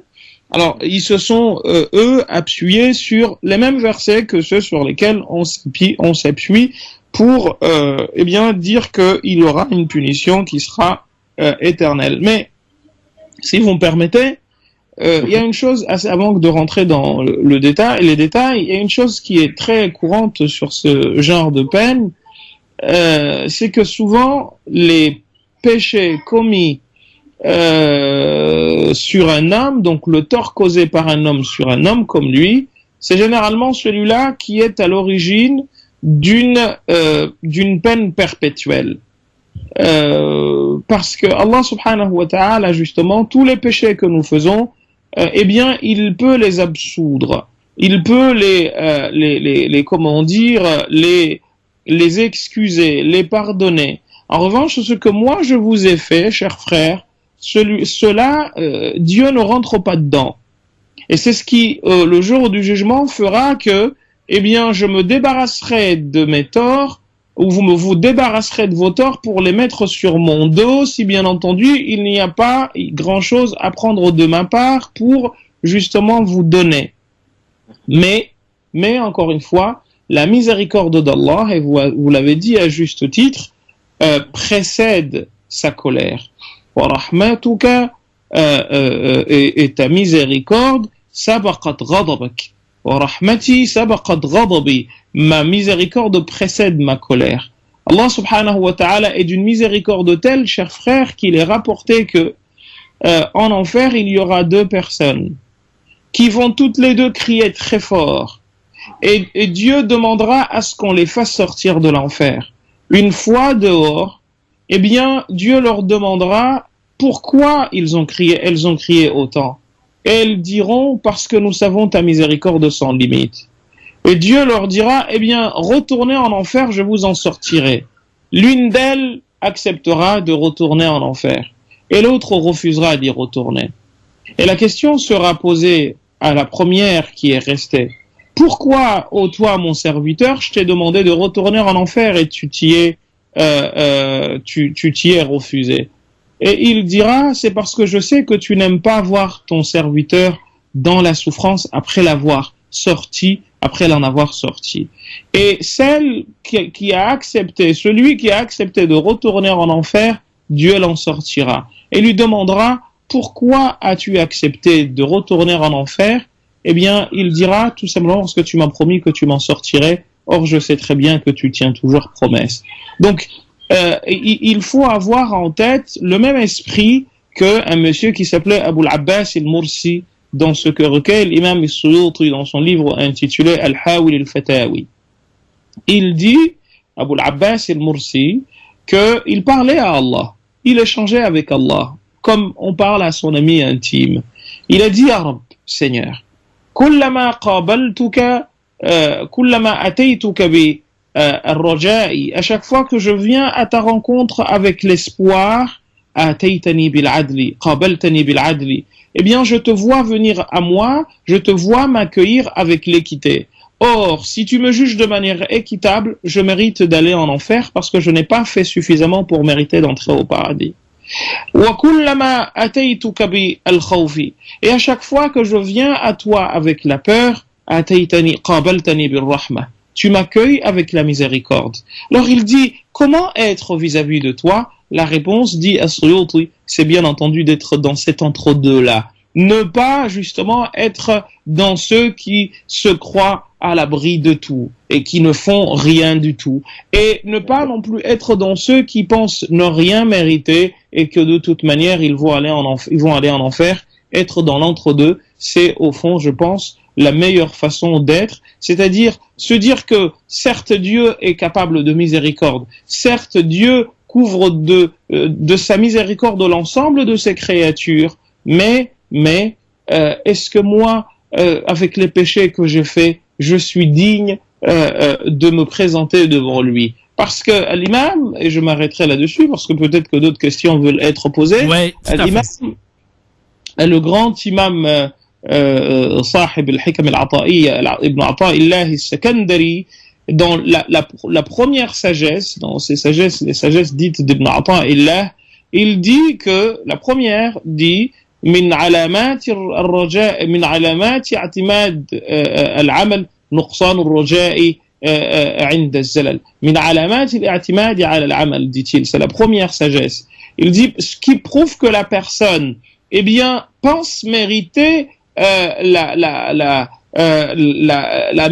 paradis parce qu'elle aura fait, eh bien, نقصان الرجاء عند وجود الزلل, eh bien, c'est que elle perd espoir d'être sauvé par Dieu lorsqu'un problème s'est posé à la personne. Comme si c'est notre œuvre qui fait que la miséricorde de Dieu nous tombe dessus. Non, la miséricorde de Dieu couvre l'ensemble de ses créatures, qu'elles soient croyantes ou non croyantes, qu'elles soient bonnes ou mauvaises, parce que sa miséricorde couvre tout. Et il y a tellement de choses à dire là-dessus. Il y a un hadith du prophète sallallahu alayhi wa sallam d'une dame qui s'est fait faire prisonnière et au temps du prophète sallallahu alayhi wa sallam, et qui n'en avait cure de ce qu'il y avait autour parce qu'elle cherchait son enfant à allaiter. Eh bien, les compagnons vont voir cet état, le prophète leur demander pourquoi, et ils vont dire, ben justement, on savait pas. Et quand ils vont voir la dame avec son enfant, eh bien, le prophète va leur dire, ben c'est pour cela justement que vous voyez cette dame circuler. Et il dit, Allah subhanahu wa ta'ala, il est beaucoup plus miséricordieux que cette femme qui n'avait cure de soldats qui étaient autour d'elle et qui cherchaient son enfant. Et cette miséricorde de Dieu, dit, le prophète nous apprend que Dieu a 100 miséricordes. 1% de cette miséricorde ou de ces miséricordes, eh bien, c'est ce qui fait que aujourd'hui dans ce bas monde, une jument ne va pas donner un coup de sabot à son enfant pour l'assassiner. Le lion, quand il prend son enfant par les mêmes dents qui sont les dents les plus acérées, les plus cruelles qui soient dans l'espèce animale, eh bien, son enfant, il le prend par ses dents, et ses dents ne le tranchent pas en deux. C'est la miséricorde de Dieu. Et il en reste 99 dont il fera montre là-bas. Et l'autre hadith disait, pensez-vous que celui-là va punir par l'enfer une de ces créatures? La réponse, je vous laisse la donner, cher frère. Voilà, en tout cas, pour votre réponse. Mais en fait, justement, moi, je remets pas du tout en cause la miséricorde de Dieu, dans la mesure où on a différents, effectivement, récits qui nous en rapportent les faits, les exploits. Mais c'était plutôt, tout le monde est d'accord pour dire qu'il y aura au moins une personne qui sera en enfer, mais est-ce que cette personne-là, moi c'est ce que je disais, c'est est-ce qu'il est miséricordieux de laisser cette personne-là? Je vous ai répondu, cher frère, en vous disant que certains savants ont dit que l'enfer n'est pas éternel. Voilà, en tout cas, merci beaucoup pour votre appel, en tout cas, parce qu'on a vraiment d'autres appels. Allez, 0892 23 99 50, étoile et le choix numéro 1. On va prendre Samira qui est avec nous. Salam alaikum, Samira. Ah bah Samira n'a pas pu. Bon, alors voilà, donc on va prendre d'autres questions dans un instant évidemment avec vous en direct sur France Maghreb 2 0892 23 99 50. Et ce qui fait bien donc directement qu'on vient d'ouvrir le thème des questions ouvertes, c'est-à-dire toutes les questions sur tous les thèmes sont abordées dès maintenant. Allez-y si vous avez une question, une interrogation. La dernière demi-heure consacrée à toutes les questions que vous voulez. L'imam Mohamed Bajrafil vous répond en direct. 0892 23 99 50, étoile et le choix numéro 1.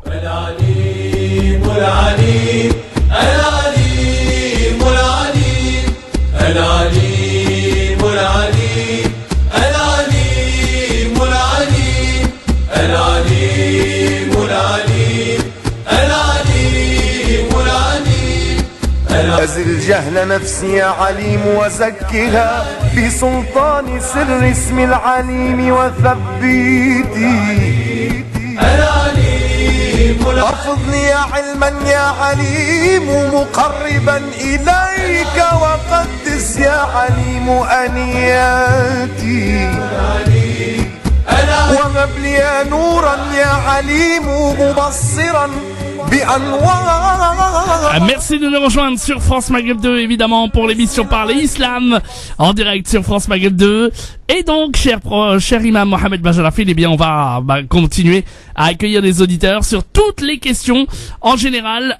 N'hésitez pas, donc 0892 23 99 50, étoile et le choix numéro 1 pour arriver directement ici au standard. 0892 23 99 50. Cher imam Mohamed, on va commencer avec Abdel Moulaïm qui est avec nous. Il nous appelle de Paris. Salam alaikum.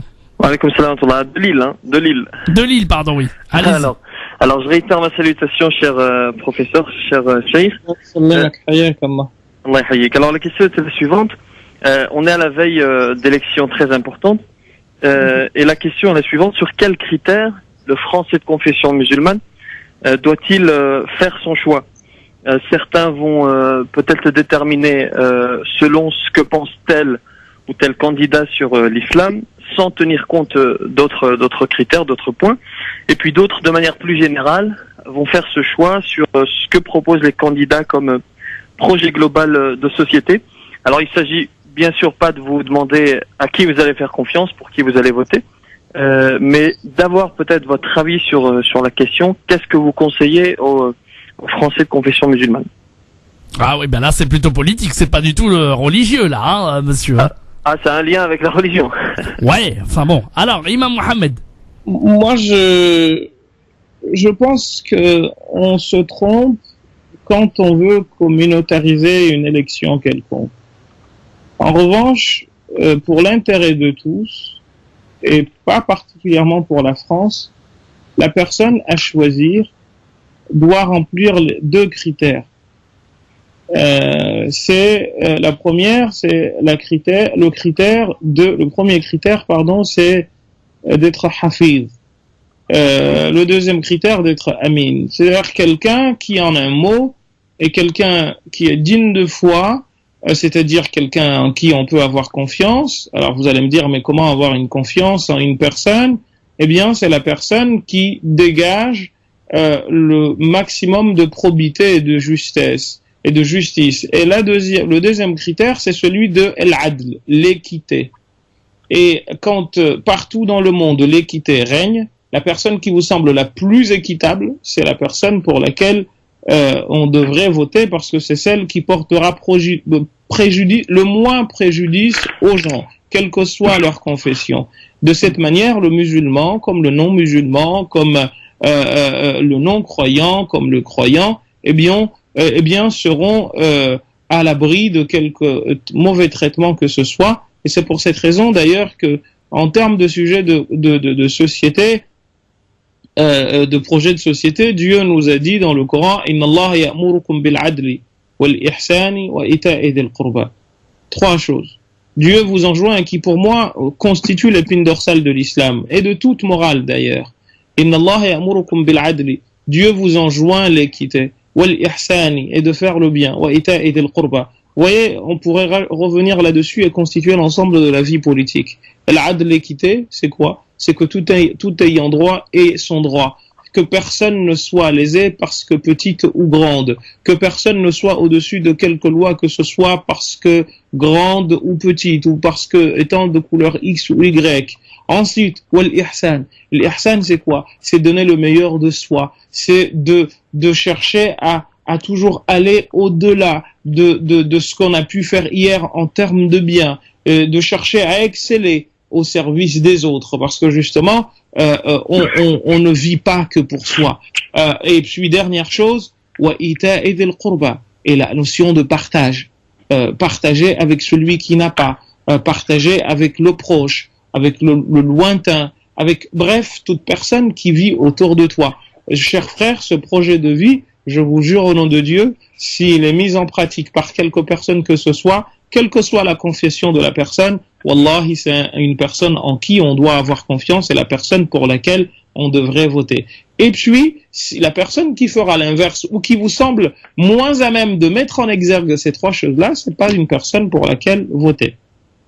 Voilà en tout cas monsieur pour votre réponse. Allez, à bientôt. Merci beaucoup de votre appel en tout cas et à très bientôt. 0892 23 99 50 étoiles et le choix numéro 1 pour arriver au standard et poser vos questions en direct. On a Salima qui est avec nous au standard de la région parisienne. Salam alaikum Salima. Wa alaikum salam. Bienvenue à vous. Oui, alors voilà, donc j'ai deux questions à poser à l'imam Mohamed Bajrafi. Bah déjà une, on va essayer, après deux, on verra. Oui, allez-y. Oui. Alors la première, c'est concernant la prière, si c'est pas trop tard. Alors voilà, en fait, j'ai un métier où je finis des fois très tard. Et donc quand je rentre, je dois cumuler toutes mes prières. Et il y a des fois, je vous avoue, je rentre tard et du coup, je récupère mes prières le lendemain. Alors je sais que c'est pas bien, mais j'aimerais savoir, quelles sont les conséquences de de cet acte. J'ai pas entendu très bien votre question. Les conséquences de cet acte, en fait, de fait qu'elle le fait. Le fait de retarder les prières et des fois même de les cumuler le lendemain. Parce qu'en fait, bizarrement, quand je rentre le soir et que j'ai du Dhuhr jusqu'à Isha à faire et que le Isha il est déjà passé, je culpabilise. Je me dis, subhanallah, je vais faire toute ma prière et je suis pas suffisamment concentrée. Alors des fois, je me dis, bon, je récupère tout demain. Ah, vous connaissez sans doute ce proverbe, cette phrase de Ronsard, pourquoi remettre à demain ce que l'on peut faire le jour même? Mais encore une fois, chère sœur, ça dépendra encore une fois de votre compréhension de la prière et de ce que celle-ci vous procure.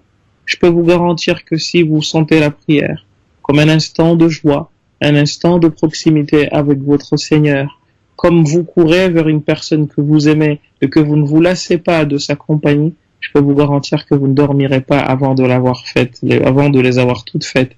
C'est ce que faisait une dame qui s'appelait Rabia el-Adawiyya, très connue, une femme mystique très connue, qui disait qu'elle faisait par jour 1000 unités de prière.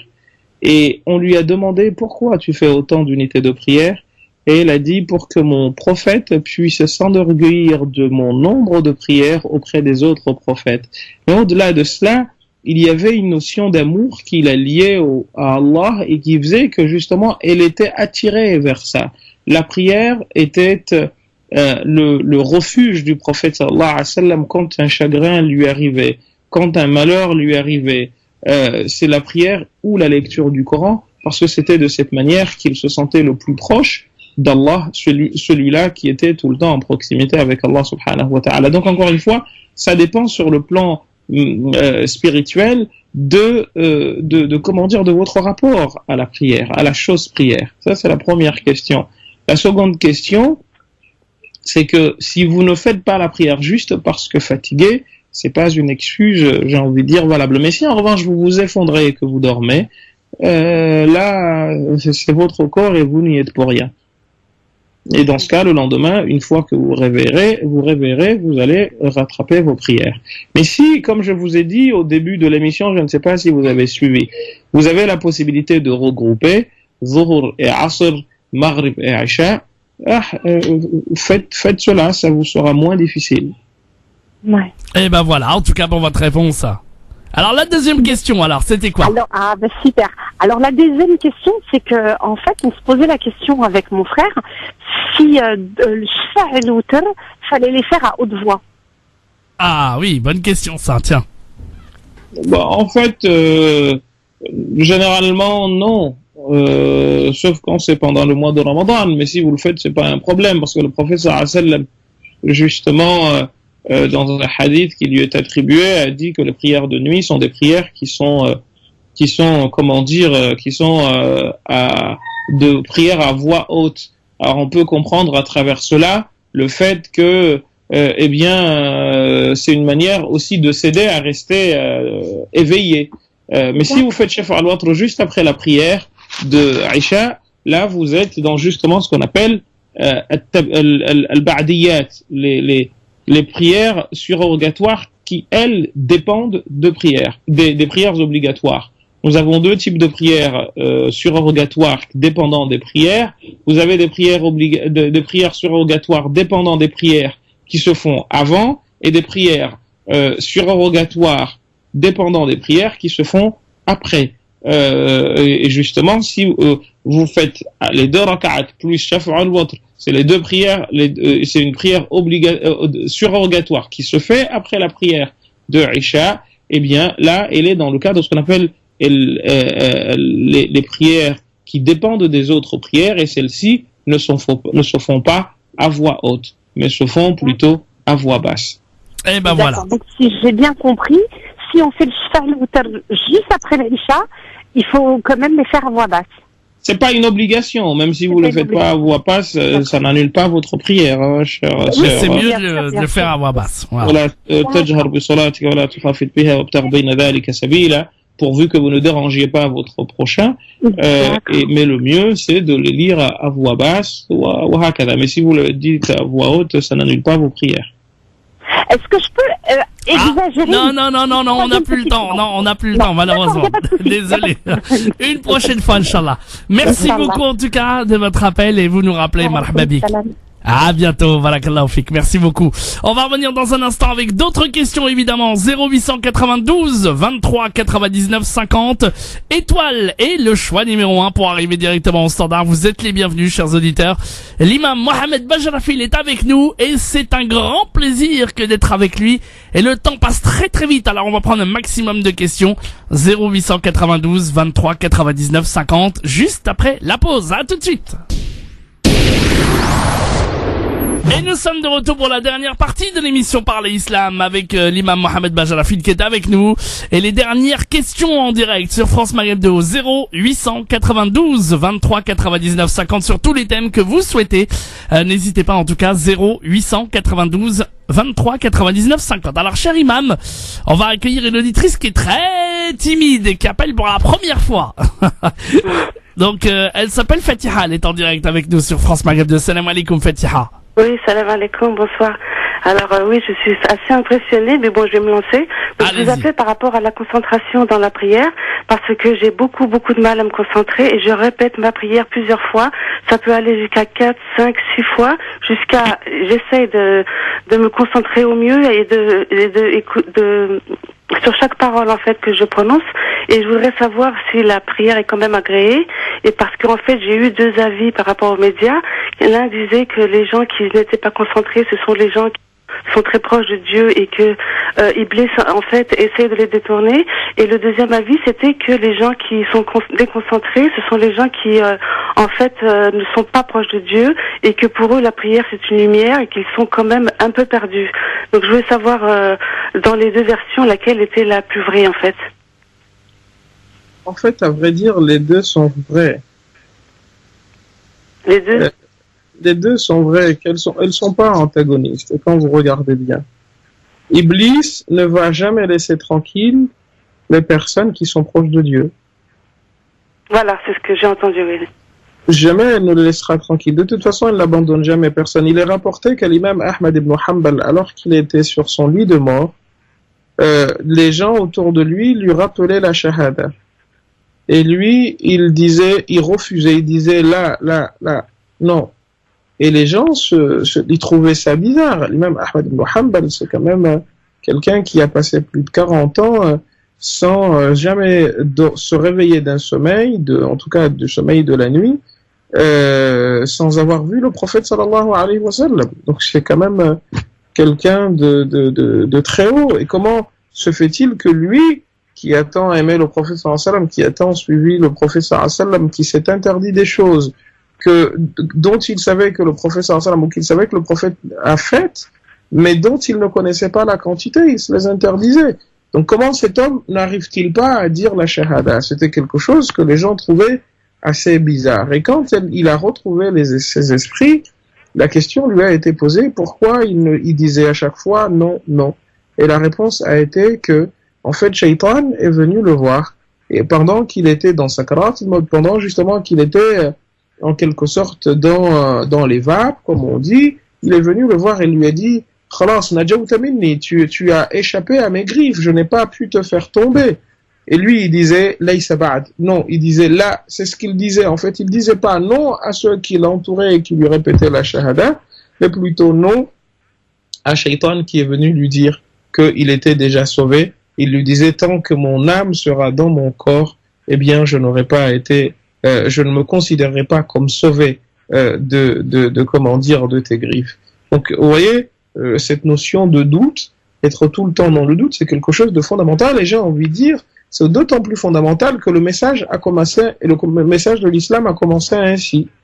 Le prophète sallallahu alayhi wa sallam a commencé dans le doute. Quand Jibril est venu le voir et qu'il lui a dit de lire, etc., la première chose a été de douter. Et c'est la caractéristique principale de notre religion, c'est justement d'être tout le temps dans le doute, de chercher à s'améliorer, à douter de ce que nous faisons, pour justement aller de l'avant, pas de douter de l'existence de Dieu, qui est une vérité établie, mais plutôt de comment nous faisons les choses. Est-ce que je ne devrais pas m'améliorer? Est-ce que là j'ai atteint le niveau qu'il fallait? Est-ce que les choses je les fais? Mais alors, cela est quelque chose de bien entendu très important, et encore une fois, c'est un motif un motif de travail supplémentaire. Le fait de s'interroger. André Gide disait, le sage est celui qui s'étonne de tout. Donc chercher à toujours aller au-delà de ce que nous faisions. C'est d'ailleurs pour cette raison qu'il faut toujours prier Allah que les pratiques d'aujourd'hui soient meilleures que celles d'hier et celles de demain soient meilleures que celles d'aujourd'hui.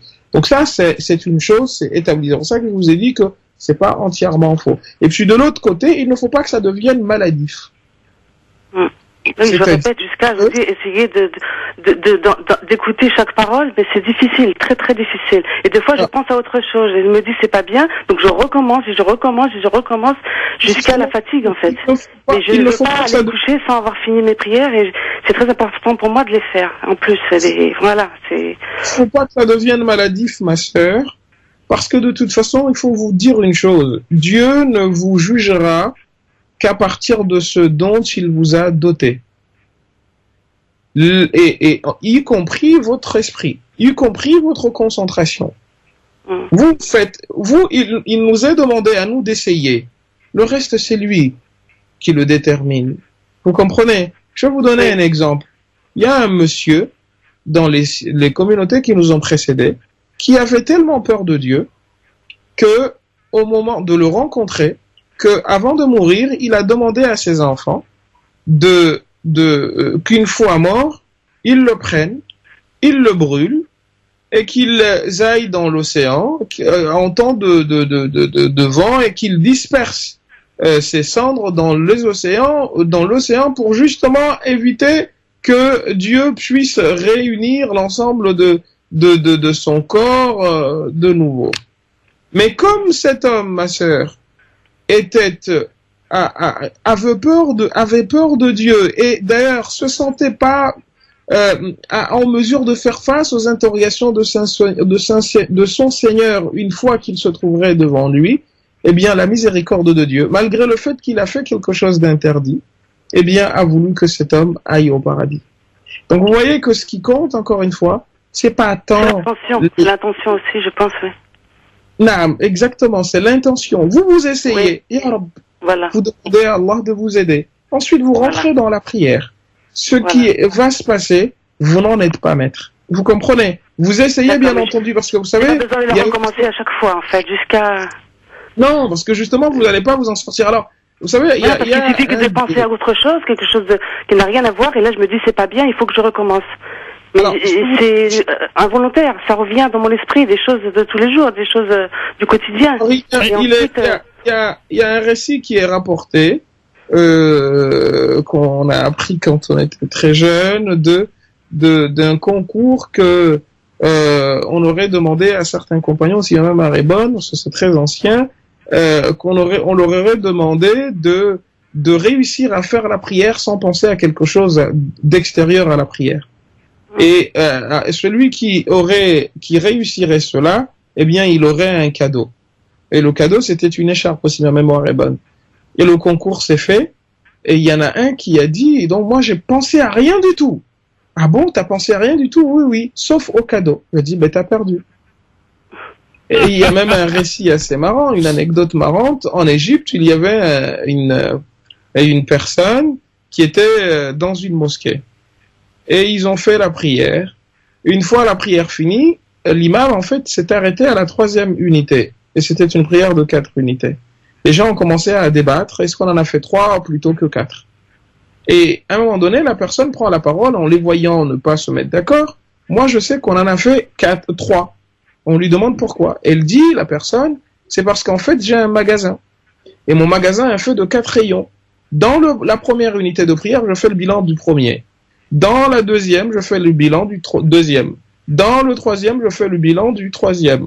Et dans la 4e unité, je fais le bilan du 4e rayon. Or, je me suis arrêté au 3e rayon, ce qui veut dire qu'on n'a pas été à la 4e unité, parce que dans la 4e, j'aurais fait le bilan du 4e rayon. Vous comprenez? Donc, il y a des gens qui sont comme ça et qui, malheureusement, ont leurs idées qui sont prises ainsi. Mais encore une fois, si on part de l'idée que on va à la rencontre d'Allah subhanahu wa ta'ala pour se concentrer exclusivement sur ce rapport d'amitié, de fraternité, il est 21h. Eh bien, chère sœur, on n'a pas le temps de penser à autre chose. Mais si en revanche, alors ça peut être encore une fois des désagréments, etc. Et c'est pour cette raison qu'il est recommandé de prier dans des endroits où il n'y a pas des choses qui vont nous non, mais il n'y a pas la télé, il n'y a rien. Je veux dire, c'est vraiment dans une pièce à part et il y a des choses comme ça, des choses bêtes qui viennent dans l'esprit et après je m'en rends compte et je m'en veux. C'est pas non plus recommandé de faire la prière en fermant les yeux ou en étant dans un endroit sombre, etc. Parce que c'est pas ça le but, encore une fois. Les yeux peuvent être ouverts sans que le cœur fasse attention à ce que voient les yeux. Il vous arrive, chère sœur, de fixer une personne que vous ne regardez pas. Oui, ça arrive, oui. Ce qui veut dire que les yeux, on peut voir par les yeux ce qu'on regarde pas. Vous avez compris? Je regarde par les yeux je vois par les yeux ce que je ne regarde pas. Ou je regarde par les yeux, ce que je ne vois pas. Je regarde une chose, mais mes yeux ne la voient pas, cette chose, parce que je suis en train de penser à autre chose. Et au fond, ce qui nous est demandé, dans le fait de parler de Dieu, dans le fait de faire la prière, eh bien, c'est justement de s'en sentir proche, de se sentir proche de lui, d'aller dans ce sens-là, essayer de travailler petit à petit. Et je peux vous garantir. Oui, j'essaie. Et c'est pour ça, on en revient à ça, c'est que je dis les paroles, mais je pense à autre chose. Donc c'est comme si je regarde la personne et je ne la vois pas. C'est exactement pareil. Je dis la parole, mais je ne l'entends pas. Je pense à autre chose. Il y a une technique, et je pense il est déjà 21h, il y a une technique à faire, c'est d'essayer de suivre votre langue quand elle dit les choses. Oui, j'essaie de prononcer bien et de dire chaque syllabe, et là j'y arrive mieux, c'est vrai. Voilà. C'est que quand votre esprit accompagne votre lecture, et si cela pouvait être couplé d'une compréhension de ce que vous dites, ce serait le top, ma sœur. Oui, c'est vrai, voilà. Et ben voilà, Fatiha, en tout cas, vous avez un peu les clés pour cela. Et alors, elle voulait, non, on n'a pas le temps. Elle voulait juste très rapidement, est-ce que ces prières sont agréées? J'imagine que oui, cher imam. Ah, ça, c'est Allah qui le sait, mon grand. Ah, bah voilà. Bon, merci beaucoup, Fatiha, en tout cas, de votre appel. Hein. Je vous remercie beaucoup. À très bientôt. Merci beaucoup. À bientôt. Et bien voilà, c'est sur cette question qu'on va clôturer cette émission Parler Islam, évidemment. Et pour la clôturer, eh bien, c'est vous qui allez, bien entendu, avoir le mot de la fin et la conclusion, cher Imam Mohamed. Alors, la conclusion portera sur le regroupement des prières dont on a parlé tout à l'heure. Rappelez que, en fait, dans cette histoire, il y a deux extrêmes qui, de mon point de vue, doivent être évités. Le premier extrême, c'est celui des Hanafites, qui dit que on a le droit de regrouper les prières que si on est dans Arafat ou Muzdalifa, si bien entendu on n'est pas en voyage. Et l'autre extrême, c'est celle des chiites, pour lesquels Aisha et Maghrib se font en même temps et Asr et Dhuhr se font en même temps. Je pense que ces deux extrêmes évités, bien quand on est dans le besoin, pour des raisons professionnelles ou autres, on peut prendre l'avis, je répète, de Mohammed ibn Sirin, de Ashhab, de Al-Qaffal al-Shashi, de Abi Ishaq al-Marwazi, de Ibn al-Mundhir, de Zarqani, de Al-Qustullani, de Al-Hadi al-Asqalani et d'Al-Baghawi. C'est un avis qui peut être utilisé, et d'ailleurs, il y a certains savants contemporains qui ont soutenu cet avis. Donc voilà, par ces mots, nous allons conclure notre émission et nous vous donnons, Inch'Allah, rendez-vous pour la semaine prochaine en vous disant, cher Moujahid, que l'heure, monsieur le directeur, je ne sais pas s'il vous l'a dit, passe maintenant de 19h à 18h30 et l'émission désormais durera 1h30. Ah oui, donc de 18h30 à 20h en fait, c'est ça. Et en plus, c'est à cause de vous, cher Moujahid. Ah bon, pourquoi? Parce que paraît-il, vous avez une émission le dimanche et comme il y a la rediffusion de l'émission, si ma mémoire est bonne, le dimanche de 10h30 à midi, eh bien, on veut que ça rentre dans cet espace temporel et entre autres, parce que Moujahid aussi aurait un programme dans ce sens ou dans ces eaux-là. Je ne sais pas, c'est monsieur le directeur qui me l'a dit. Eh ben, écoutez. Vous voyez, voilà, j'apprends les choses, vous apprenez les choses avant moi, parce que je n'étais pas au courant, mais écoutez, il n'y a pas de souci. C'est pas pour autant qu'elles ne se font pas à cause de toi, ou grâce à vous. Bah écoute, avec plaisir. En tout cas, on se retrouvera donc à 18h30 jusqu'à 20h dès la semaine prochaine pour l'émission Parler Islam. Donc nouvel horaire, 18h30, 20h le vendredi. Bah merci en tout cas d'avoir été présent. Comme d'habitude, c'est passé très très vite encore une fois. Et dès la semaine prochaine, on vous retrouve à 18h30, cher Imam Mohamed.